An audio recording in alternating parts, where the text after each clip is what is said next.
Hi everyone, thanks for tuning in again. This is Mrs. Kirk and I'm going to be walking you through the second day of our pre-calc lesson on how to convert polar equations from rectangular to polar. So for today's lesson, I'm going to have handy with me my note card that I have been using. I created it last set of notes here. So here you can see my note card that I've got prepared, where I've written down all of my chart that I'll be using later this unit, and these are the conversions that we learned yesterday. So again, with this video, just like with anything else, if at any point in time you feel like you'd like to pause the video to get yourselves caught up, please do so. All right, so today's lesson is 14.2. It's converting polar equations from rectangular to polar. Just converting equations, sorry. And so let's see, rectangular, just to recap, has a coordinate that has an x and a y in it. And a polar is an equation that has an r and a theta in it. So my steps here are step 1, to replace x and y with r and theta. To do that, I'm going to use x equals r cos theta and y equals r sine theta. I may also have to use the equation x squared plus y squared is equal to r squared. Step 2 is to solve for r. So for my examples, my first example is to convert to polar. So this is the equation x equals 3. Okay, so let's see. This is a simple equation, x equals 3. How do I convert that to polar? Well, I'm going to go ahead and use the top of my notes here and use this as a clue. X is the same thing as r cos theta. So in this question, I'm going to substitute. In place of the x, I'm going to go ahead and put in r cos theta. So again, because these are my notes, I'm going to take some annotations on the side of what I'm actually doing here. So the first thing I did was I substitute x is equal to r cos theta. Okay, so that's what I did on the side first. I just did my substitution. Step 2, solve for r. Well, in this question, how could I solve this for r in one move? You got it. Just divide both sides by cos theta.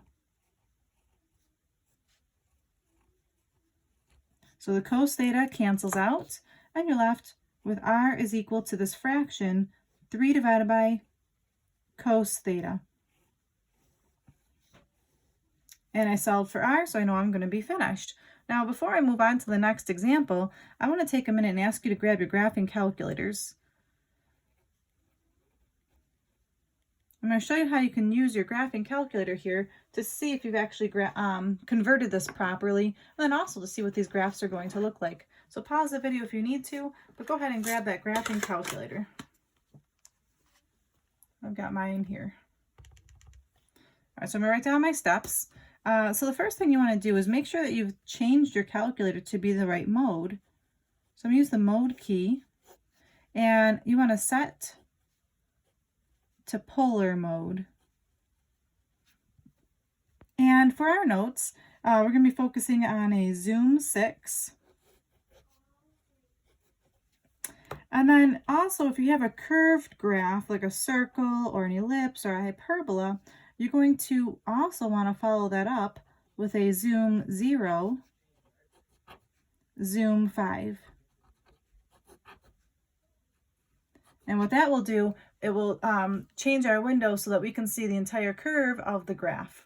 All right, so those are my calculator steps. I'm going to go ahead and ask you to grab your graphing calculator, and we're going to go ahead and try this for question number 1. All right, so I'm going to slide my paper up a little bit.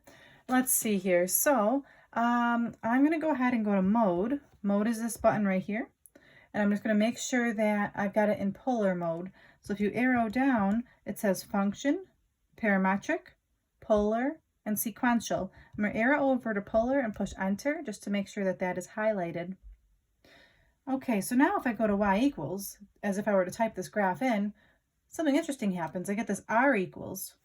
Well, here I've got this fraction. I'm going to put in alpha y equals to type this in, 3 divided by cos theta. Now, where did that theta come from? It's really this x button right here. It says x comma t comma theta comma n. Okay, so that looks like my equation here. Now, before I push graph, I just want to go back to the original problem. If I were to ask you to graph x equals 3, what would that be a graph of?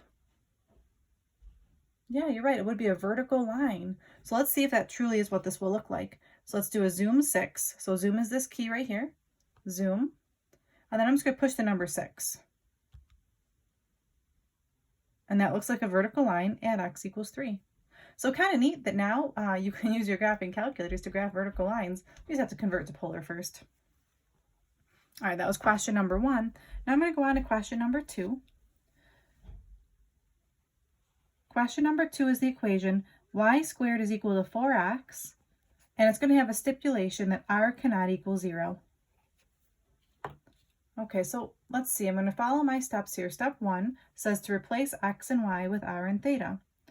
Let's see. I know according to my handy sheets and also at the top of my notes that y is the same thing as r sine theta.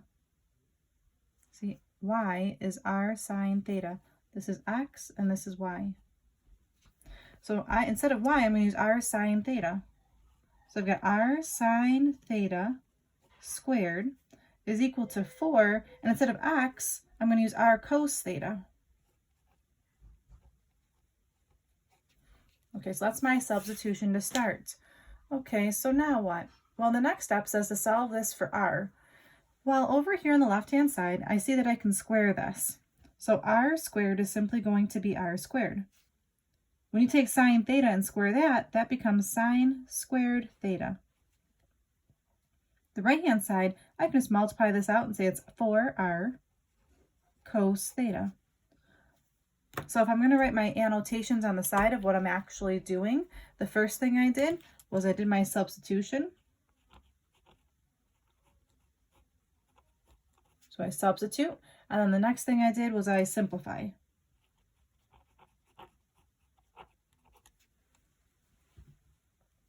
Okay, so I'm trying to solve this for r, so I would recommend moving all of the r's to one side, maybe? I'm not sure. Let me think. What can I do? What can I do? What can you see? Oh, I see. There's an r on both sides. So how about if I simplify that by dividing both sides by r? And I can do that because in the original question, I said r can't equal 0. So I'm not dividing by 0. I'm just dividing by whatever r is. So the r here and the r here will cancel. The r squared and the r will cancel. So I'm left on the left-hand side with r sine squared theta is equal to 4 cos theta. And then lastly, I have to solve this for r, so I can do that in one move. What can you see that I can do? You got it. I'm going to divide both sides by sine squared theta.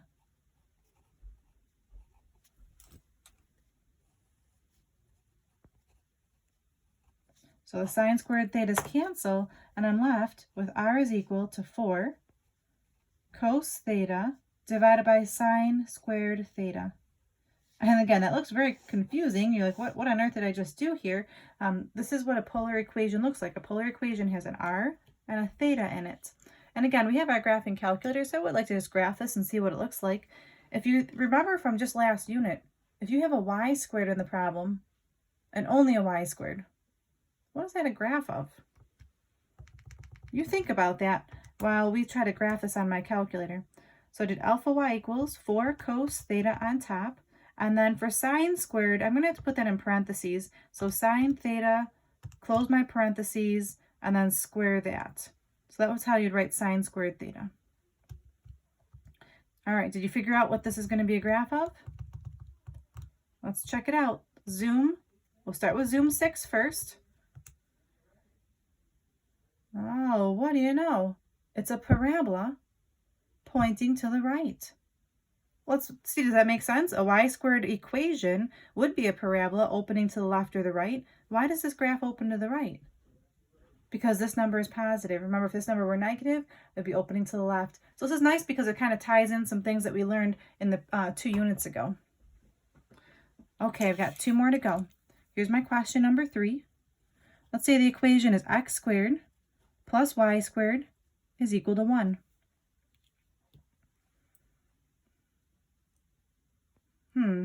Well, first thing is to replace x and y with r and theta. And again, I've got my handy little cheat sheet over here. I can use x as r cos theta, and I could use y as r sine theta. You could definitely do that. But there's a faster way. Do you see anything else on this sheet that could help me? It's also at the top of your notes.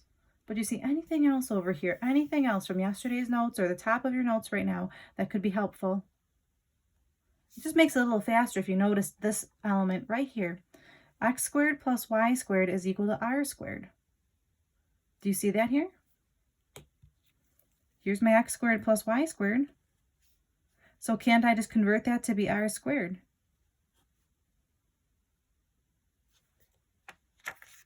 So kind of neat. I did not have to go ahead and do r cos and r sine and then square them.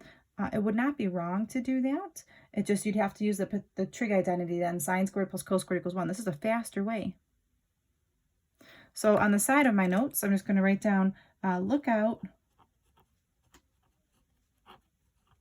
for x squared plus y squared. If you see that in a problem, try to convert that to r squared right away. And now just to finish this off, I have to solve this for r. So how do I get rid of a squared? You square root it. So I'm left with r equals 1. And if you notice, I'm not putting plus or minus because if you remember from yesterday, r stands for the radius of a circle. Remember, this is what a polar graph looks like? And r stood for the radius. And you can't have a negative radius. But let's see how this looks. So let's go to our y equals, type in r equals 1. And I'm going to try that zoom 6. It doesn't look much like a circle. It's more like an oval. So now I'm going to use that zoom 0. Still looks like an ellipse. Now if I do a zoom 5, there's my perfect circle with my radius of 1. And if you look at the original equation, x squared plus y squared equals 1, you know the center is at 0, 0, and the radius is 1. So kind of neat. Now you know that your calculator can graph parabolas that open left and right, and they can also graph circles. But they have to be in polar first, so it's not always convenient. All right, I've got one last question for today. Here's my number 4. The question is y squared plus the quantity x minus 3 squared is equal to 9. All right, let's check this out. What do we think here? Well, the first thing I'm noticing is that I've got a binomial squared. So I'm going to go ahead and say, let's simplify that. So let's, in this case, let's FOIL that out.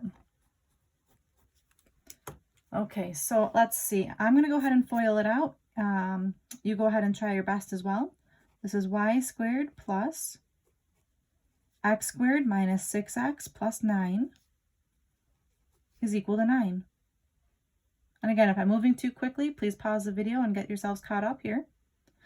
Let's see here. Oh, I'm seeing something. Do you guys see something?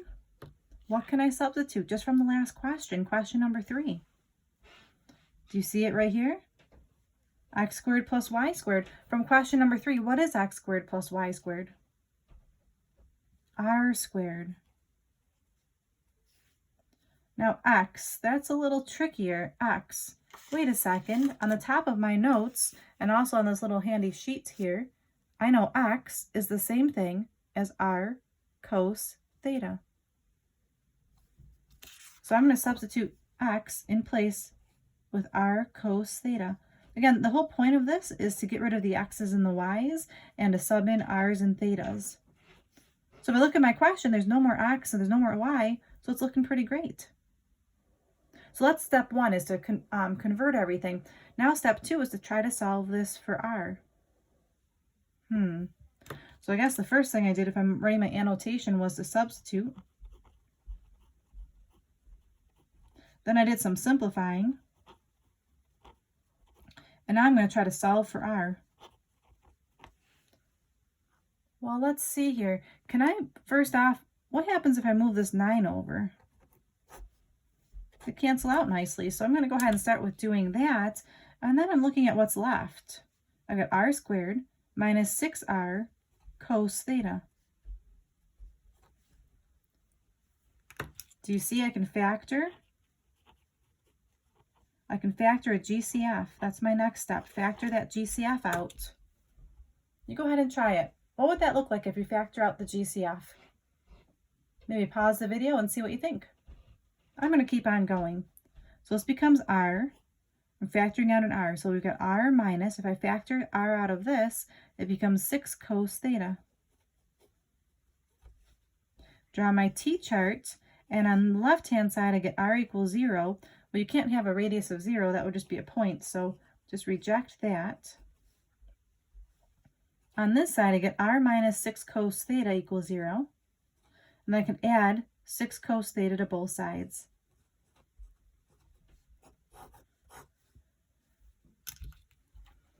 All right, let's see what we graphed. I think you know what we graphed because in the beginning of the question, I got an x squared and a y squared, so that's going to be a circle with a center at 3, 0 and a radius of 3. Let's see if that really works. Let's go to r equals, clear out whatever's in there, type in 6 cos theta. We'll do a zoom 6, followed by a zoom 0, followed by a zoom 5. And please try these steps on your own to make sure that you're able to use your calculators. Let's check it out. A circle, which is what I have. The center I said was going to be at 3, 0. Let's see, 1, 2, 3, 0 looks great. And then the radius is the square root of 9, which in this case would be 3. It looks like it's got a radius of 3.